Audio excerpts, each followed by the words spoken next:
Obama's plan for a corporatist America. We've always wondered what Obama's game was. Is he a socialist? Is he a communist? What is he? What's his ideology?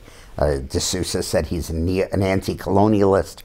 Well, I've always maintained that Obama is a corporatist, that he really wants to follow the model that was developed by Mussolini in Italy.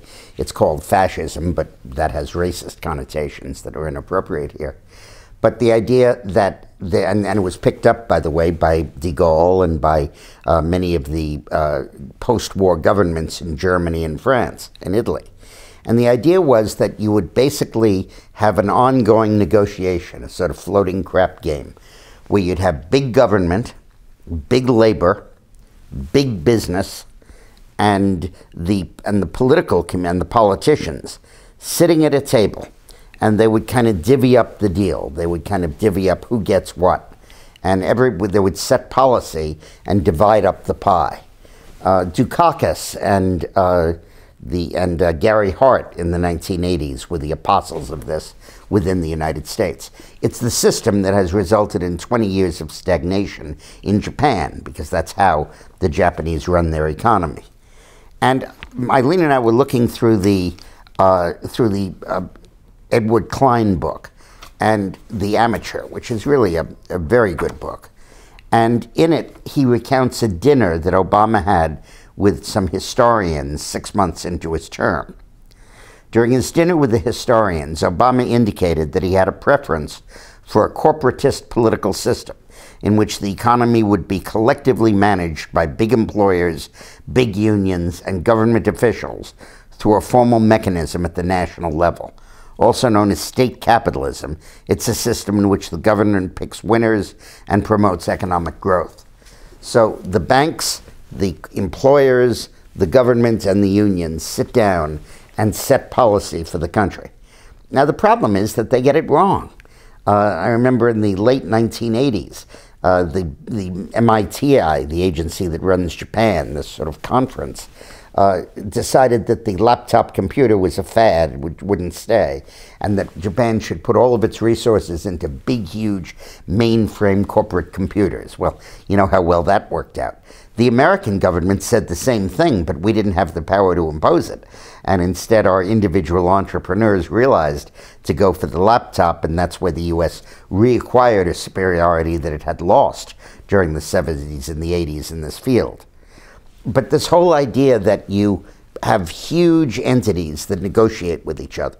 Why is Barack Obama closing down small banks throughout the United States? A quarter of them have been closed or placed on the watch list under Dodd-Frank. Because he doesn't want small banks. That's chaos. That's capitalism. He wants one bank that controls everything. Why is he trying to force us into unions by eliminating the secret ballot in union elections? Because he wants the labor force entirely represented by the unions.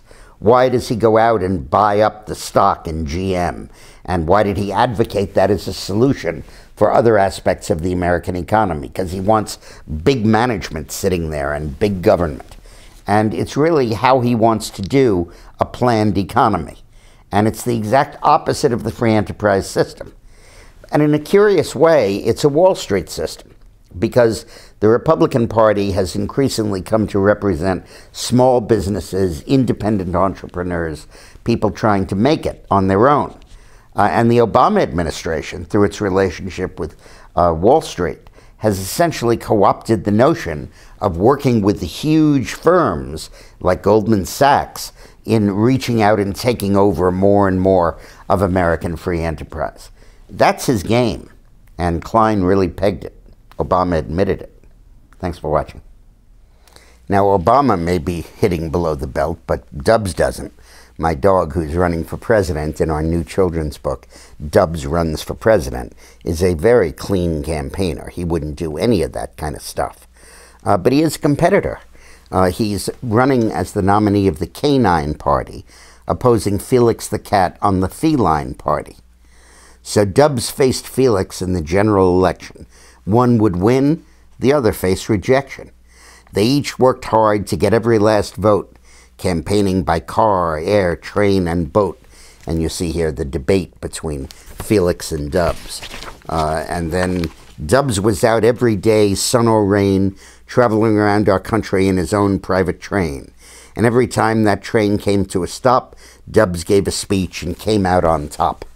So the purpose of this book is to entertain, but also so your kids and your grandkids can follow the political process and understand what's going on, as seen through the eyes of Dubs, my lovely dog.